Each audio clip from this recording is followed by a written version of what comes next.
Alhamdulillahilladzi arsala rasulahu bil huda wa dinil haq liyudhhirahu 'ala dini kullihi wa kafa billahi shahida. Asyhadu an la ilaha illallah wa asyhadu anna Muhammadan abduhu wa rasuluh. Allahumma shalli ala sayyidina Muhammad wa ala alihi wa ashabihi ajmain. Amma ba'du.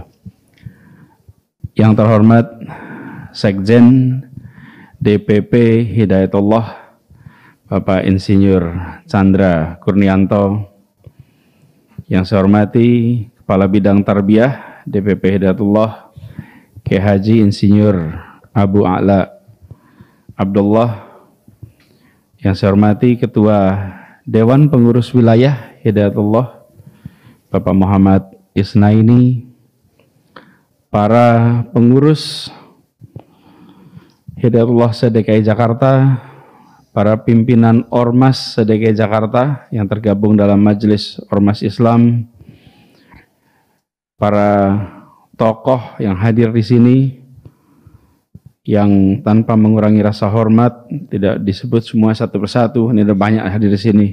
Ada Bang Zainal, ada Bang Mursalin, ada semua, kalau disebut panjang satu-satu. Daftarnya panjang ini. Terima kasih. Kalau Hidayatullah ngandang, semuanya datang kelihatan ini. Masya Allah. Juga Pak Andi Lubis yang saya hormati, Pak Wakil Wali Kota, kemudian saya hormati juga Ketua Lasnas Baitul Mal Hidayatullah Bapak Firman, Ketua STI Hidayatullah Bapak Muhammad Sadam, Ketua Basnas Basis DKI Jakarta Pak Ahmad Abu Bakar, hadirin sekalian para peserta Raker Wil kedua Hidayatullah. Alhamdulillah siang hari ini sungguh berbahagia. Jumat yang berkah insya Allah. Hadir di sebuah gedung yang dibangun dengan jerih payah dari begitu banyak orang. Insya Allah gedung ini jadi catatan amal jariah banyak orang. Saya lihat ketika masih tanah kosong dan masih ada rumah keluarga Pak Lubis di sini. Jadi insya Allah ini keluarga pejuang yang dari zaman dulunya terus berjuang, insya Allah diteruskan ke generasi berikutnya nanti. Dan Bapak Ibu sekalian, para peserta Rakerwil yang saya hormati, di samping sini juga ada gambar.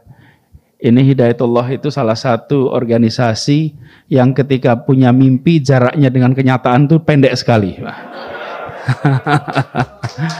Iya. Ada organisasi yang jarak antara mimpi dan kenyataan itu panjang betul. Panjang, hidup dalam mimpinya panjang. Kalau Hidayatullah itu antara mimpi dan kenyataan itu pendek betul. Kadang-kadang kenyataan datang lebih dulu dari mimpinya. Gitu. Jadi udah jadi kenyataan, oh ini yang diimpikan kemarin ya gitu ya. Jadi karena Hidayatullah selalu cepat.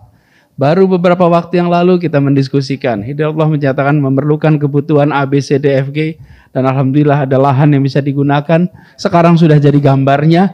Insya Allah sebentar lagi jadang sudah jadi gedungnya. Insya Allah. Amin. Begitu juga dengan tempat ini. Tidak banyak organisasi yang ketika saya bertugas ikut datang pada peletakan batu pertama dan datang lagi sudah jadi gedung yang dimanfaatkan. Biasanya batu pertama, kedua, ketiga, keempat terus panjang sekali itu sampai batu terakhirnya itu. Tapi kalau Hidayatullah ini serba cepat. Jadi ini mudah-mudahan jadi penanda bahwa makin hari ormas-ormas Islam makin cepat, makin profesional dalam bergerak. Insya Allah. Dan ini semua kita harapkan nantinya akan bisa memunculkan sebuah terobosan-terobosan. Apalagi sekarang mau Rakerwil. Rakerwil di masa pandemi ini menuju, insya Allah ini ujungnya. Insya Allah. Insya Allah kita tentu tidak bisa mendahului, tapi tanda-tandanya ini kita berada di fase ujung. Nah di fase ujung ini kita harus manfaatkan kejadian selama 2 tahun kemarin sebagai hikmah yang betul-betul kita ambil manfaatnya di dalam kegiatan dakwah ke depan. Ada banyak yang berubah. Ada banyak yang berubah akibat pandemi kemarin ini. Nah, Allah takdirkan kita menjadi generasi yang menghadapi pandemi. Ada ratusan generasi Dan peristiwa pandemi tidak muncul setahun 2 tahun. Peristiwanya muncul ratus tahun. Saya ingat di awal ketika kita mengatakan Jakarta genting. Ini masalahnya serius. Banyak yang masih nganggap enteng, betul tidak? Sekarang udah 2 tahun tuh. Udah 2 tahun jalan nih. Dan kita sekarang merasakan 2 tahun itu berjalan begitu cepat karena menghadapi pandemi minim sekali yang dikerjakan. Betul tidak, saudara? Sekarang saatnya menengok ke depan, mengantisipasi apa saja yang harus berubah semenjak kita mengalami pandemi selama 2 tahun ini. 2 tahun ini kita terbiasa menggunakan VCon, video conference, belajar jarak jauh, kemudian bekerja jarak jauh, banyak kegiatan taklim juga jarak jauh. Krisis adalah fakta yang seringkali kita pandang sebagai masalah yang harus dihindari. Tapi sesungguhnya krisis adalah fakta tentang perubahan yang dipercepat. Apa arti krisis? Krisis itu berarti perubahan yang dipercepat. Jika tidak ada pandemi, kesiapan kita menggunakan yang serba jarak jauh mungkin baru 10 tahun yang akan datang. Tapi begitu ada pandemi, itu semua dipercepat. Nah, sekarang kita menemukan jangkauan-jangkauan baru akibat peristiwa itu. Karena itu saya usul pada teman-teman yang nanti akan raker, maka manfaatkan raker ini untuk membuat terobosan-terobosan program, khususnya di wilayah Jakarta, yang bisa membuat peran dari Hidayatullah, peran dari umat makin optimal dengan mengambil hikmah yang dijalani kemarin. Kami saja di Jakarta mengambil banyak sekali hikmah. Perancangan ruang sekarang kami melakukan perubahan. Contoh, banyak rumah-rumah kami, rumah-rumah susun itu ukurannya 6 kali 6 meter. Satu keluarga. Lalu bapak kerja di rumah, ibu kerja di rumah, anak belajar di rumah. Rumah itu luar biasa produktif. Maksudnya padat sekali gitu. Bayangin 6 kali 6 kan 36. Bapaknya nggak pergi, ibunya nggak pergi, anaknya nggak pergi. Sumpeknya seperti apa itu? 6 kali 6. Semua kumpul bersamaan. Apa yang terjadi? Sekarang berubah. Kalau ngukur nggak lagi 6 kali 6. Kalau sekarang bikin ukuran panjang, lebar, dan tinggi. Kenapa? Dulu tinggi nggak pernah dihitung. Kalau nyusun rumah susun kan pasti panjang lebar saja, bukan? Tingginya diasumsikan 2,4. Sekarang tidak. Sekarang tingginya diubah menjadi 4,2. Kenapa? Supaya bisa dibagi 2, yang atas untuk tempat tidur, yang bawah untuk masak dan kerja. Oke? Dulu kalau kita atasnya nggak usah dipikir. Pokoknya rumah di mana-mana ya panjang dan tipe rumah adalah 2 dimensi. Hari ini tadi 3 dimensi supaya apa? Menjadi rumah produktif.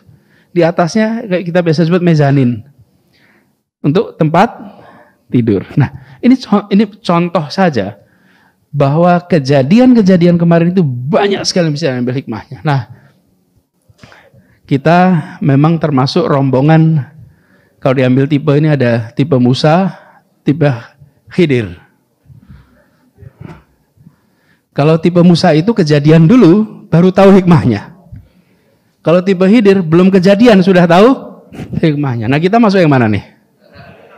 Kejadian dulu, baru tahu hikmah. Jadi sudah kejadian baru kita, sekarang kita saatnya mengumpulkan itu. Sehingga kita bisa mengambil terobosan-terobosan baru berdasarkan pengalaman kita. Kami berharap sekali bahwa kebangkitan umat Islam bisa benar-benar muncul dari kawasan yang bentangan melebar ini. Bentangannya dari mana? Umat Islam ini bentangannya dari Maroko sampai Merauke. Kira-kira begitu tuh, kalau lihat di peta. Matahari terbitnya dari paling timur. Jadi kalau dilihat bentangan timur barat, insya Allah kebangkitan umat bisa dimulai dari tempat yang ujung paling timur. Di mana? Di Indonesia. Dan itu artinya tempat ini, Hidayatullah yang punya jangkauan begitu luas, insya Allah menjadi salah satu pendorong kebangkitan itu. Jadi saya berterima kasih sekali dapat kesempatan untuk ikut menyaksikan dari dekat.